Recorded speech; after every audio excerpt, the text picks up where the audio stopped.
Welcome to the Mentor Project podcast, a place where you will learn, discover new ideas, be entertained, inspired, and even mentored. Our shows explore a wide range of subjects, including science, technology, business, society and culture, art and entertainment, and life. If you would like to learn more about the Mentor Project, please go to www.mentorproject.org. We hope you'll enjoy the show.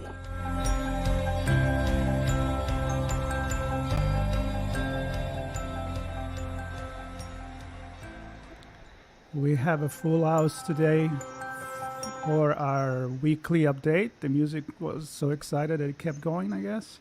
And a place where you will learn. And it's still going. So the beauty of going live. Anyway, I would say this is the weekly update with the Mentor Project. Today we have not just me and Deborah, or me and Susan, or Susan and Deborah, but we're all here. And we also have Peter Samuelson with us. Thank you, Peter, for stopping by. And we came from our usual Friday morning for me and kind of afternoon on the East Coast meeting. And today was something a little bit different, something that we don't certainly look forward to do, but it was a wonderful experience, although it was about a mentor that we lost. So today we're going to talk about that. How we can start the year with a loss and still feel maybe empowered by that. Deborah. Yeah, I want to first say Happy New Year to everyone. And we are starting our new year remembering Mark Goulston, who was a mentor with the Mentor Project, and his passing on New Year's Eve really made me think about how we can now move forward this year by taking in everything that Mark has taught us and move it forward this year. I know that Peter is going to be speaking more about Mark. They were great friends and knew each other. But I just wanted to say that we will greatly miss Mark. And we did start a scholarship in his name. So I do hope that you will check that out and spread the word so that students everywhere can apply for this scholarship. We'll be announcing the winner January 1st of next year. And Susan, a couple of words from you. I know you got really emotional. We all did. And then we'll pass the word to Peter. Yeah. And although it is, and Peter will talk about this too, but although it is a loss, right? Like we lost Mark in actuality in the way that he was. But, I've always talked about grief, and everybody has their own way of grieving. But my big thing is you don't learn to live without, you learn to live with, in just in a different way. And that's what the message I want to share to everyone. And that's this, a lot of people had losses, unfortunately. That's part of life. But again, it's not how to learn to live without, it's how to learn with. And I'm going to just give it over to Peter, because I know Peter has a lot to say about Mark. All right, Peter. So let me say this. One of the pivots in my life was that my mother-in-law, who's a psychologist, told me, you need to read up on Maimonides. And I did. And the specific thing that she told me to go and poke into was what he had to say about the soul. And I find myself thinking of the Maimonides in thinking of Mark Goulston, my good friend. Maimonides was a rabbi in the 12th century. That's a heck of a long time ago. But he said there were 3 layers of the human soul. And everybody has the basic one and the middle one. It's your soul. It's exactly what you think your soul, your spirit is. And then there's this thing that's the high level of the soul, the highest it can be. And it's complex. He wrote that you don't own it. It's more like a membership society. It's a membership society of everyone who feels a passion and who feels compelled to make the world a better place. and he said, he gave it a name. It's called the neshama, N''Shuma. I think a lot of us who are Jewish, we sort of had grandparents who would say, oh, yeah, listen to him. He's got the neshama. No one in my life had more the neshama than Mark Goulston, because I think he was possessed with the need to make the world a better place. What Maimonides wrote is that when two people who share that same passion, who have the neshama, meet for the very first time, he wrote, they feel as though they've known each other 1,000 years, and they say, if they were speaking Hebrew, Hineni, here I am, what shall we do? And so Mark came into my life, and I realized here was someone who didn't just perform empathy, but who actually had made it into a professional channel. His focused empathy methodology, I don't think he learned that in psychiatry school. I think he developed it by trial and error as a practitioner, but it has to do with, he would always say there are 3 stages, and the first one needs to be the longest. Just listen, learn, understand text and subtext, and then focus on common ground and see how you can be helpful. He has been an extraordinary uplift in my life. I think in the third act of your life, you're thinking a great deal about what is all this for? You have all these existential thoughts, but they're a bit bewildering. You know, why am I here? Does everything I've done amount to something? What is legacy? How do I make this third act as meaningful as it can possibly be? And I learned concepts from him, not just the words, but really what they meant when you parse them. Empathy, certainly one. Also, how to be helpful to other people, and how in the end, and I think maybe this is the biggest lesson of our third acts when we get to them, is you look back and you realize that the self-interested stuff was a whole heck of a lot less important than the moments where we propelled compassion, empathy, and helpfulness out into the world. I learned so much of those concepts from Mark, and I'm grateful to have had him in my life. Well, that's beautiful. Deborah, it makes me think about a lot of the conversation that we have about aging and about having this purpose in life. So, I don't know, maybe you want to add something to what Peter said. Absolutely. Well, Peter said everything so eloquently. And indeed, a lot of the aging things that we look at and we've researched are, a lot of it is based on Maimonides, or comes from the same place. But what we really can look forward to as we grow older is more of an emotional life than a physical life. And we can really expect to have a lot of emotional riches if we are able to acknowledge that in our lives. So deeper, meaningful connections, feeling like we have purpose, meaning, and value, all of the things that Mark had. Mark valued his family. He valued his friends, his connections. He, as people mentioned, he was the quickest person to respond to someone. And all of that brought him a sense of fulfillment, which he talked about pretty regularly. I will say I do hope that people will check out his YouTubes and his TikToks. If you look up Mark Goulston, you'll be able to find those. And I believe that Sam will be able to put those into the comments so that people can find those links to go directly there. But in fact, Mark had a good life, and he was able to share that with us all the way up to the end. Yeah. I think every time I had an email with him or a couple of times we get to talk, it was always, how can I help you?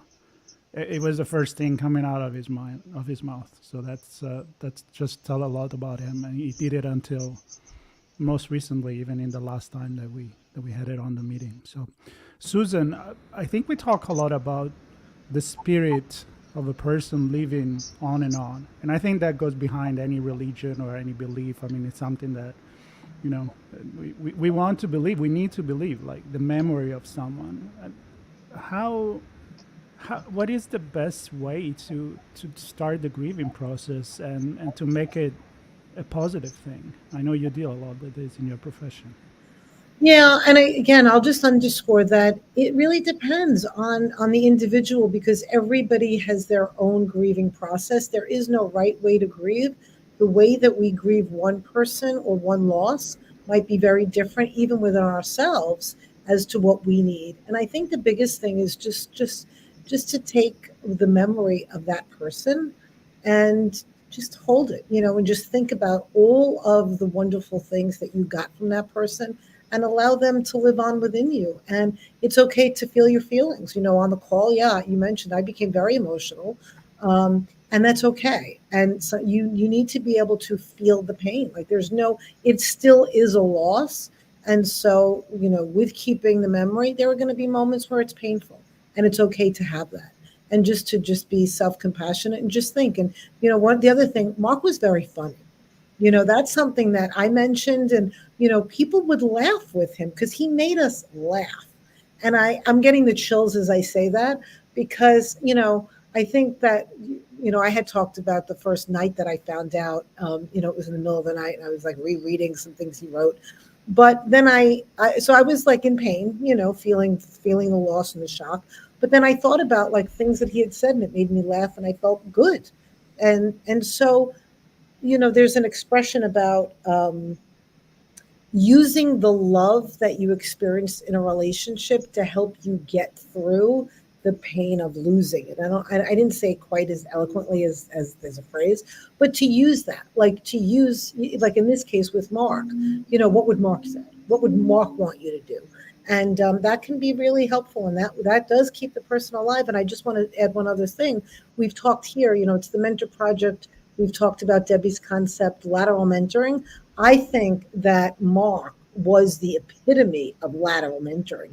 I too was in the writing group with him. I was in many different meetings with him, and he was the true model of what lateral mentoring looked like. He would come on and just want to give and mentor all of us in whatever we needed. So he lives on, and I could sit here now. Yes, I spent a lot of time crying today, but I'm smiling just in his memory. And that's going to be the process. There's going to be moments where I'm not going to be smiling, and then there'll be moments when I'm smiling. Yep. Peter, you want to add something to that? I mean, I'm just going to throw this there, is that I know it may sound weird, but I feel a lot of energy. I mean, I was sad in the call, but everybody sharing something, it just fueled me up to really make things happen, because that's the inspiration. So Peter, I don't know if you want to add to that. That's the way I feel.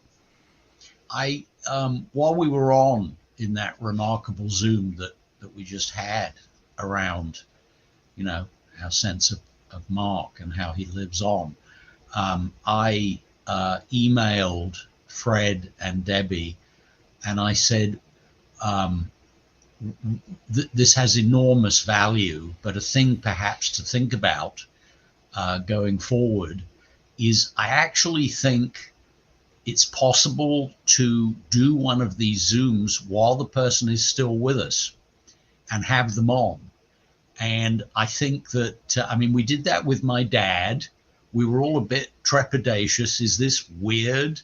You know, we didn't call it anything to do with in memoriam, and we weren't focused on, you know, them passing. But it was pretty clear that we were all appreciating the person. And then they get to speak. And I think on the call that we just came off, I think if Mark were on, and maybe he was on from on high, but I think if he had had the ability to actually say something, he would have said a kind of précis and with a bit more sophistication than what some of us said. And I think that would maybe be something to think about going forward. But having said that, I thought this morning was remarkable. I hope we give that and the recording of this to the family. They might want to put it on the TikTok and the Facebook and this and that. I think that one of the things that happens that we've all had to start thinking about is when someone passes, what do you do about their social media? I mean, the first lesson I got from my dad's passing is, well, someone other than the person who passes had better know the access codes, because otherwise that's a heck of a thing to pry them out of Facebook. But I think one of the ways that we live on after we pass, it's nothing stronger, as Susan said and others said, than, we live on in everyone we lifted up. But I think there's a manifestation of that in the social media, and that needs a bit of thought, because I'm not sure that these platforms have got it properly together. But the archive of the teachings of Mark Goulston, I think, has enormous enduring value, and one needs to think a bit as though we are curators, and how do we do that highest and best? Peter, I just want to add to what you said, your first suggestion. We actually have started doing that in many different arenas.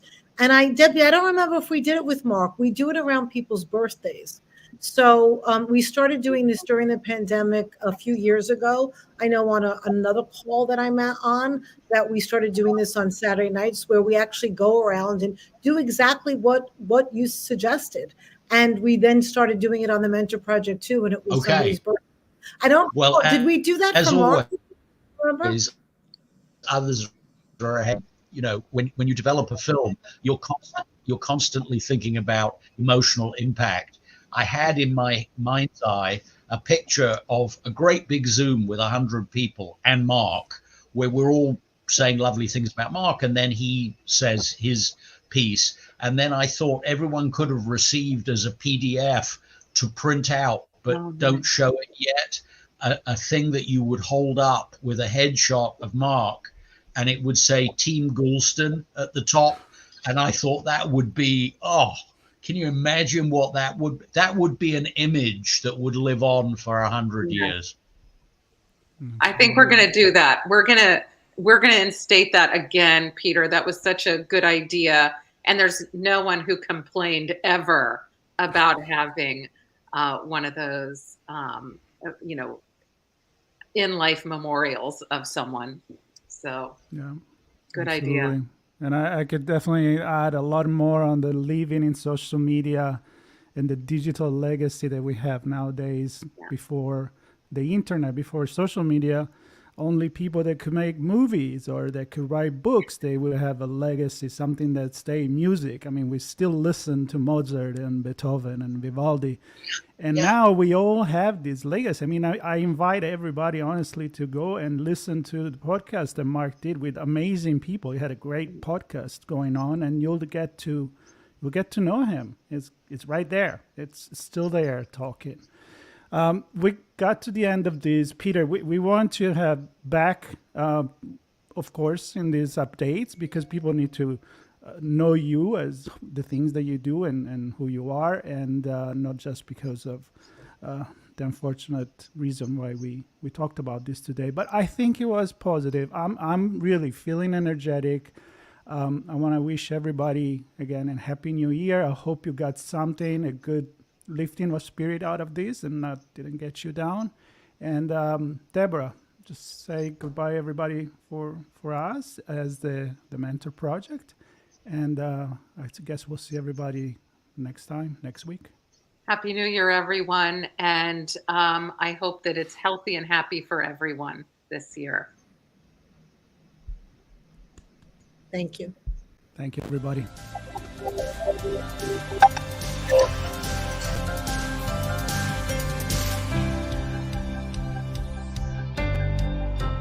Thank you for listening. This show was brought to you by The Mentor Project. If you enjoyed this segment, there are many ways to thank us. Please consider subscribing to our podcast, making a tax-deductible donation, or becoming directly involved. Subscribe to this podcast and visit us at www.mentorproject.org to learn more.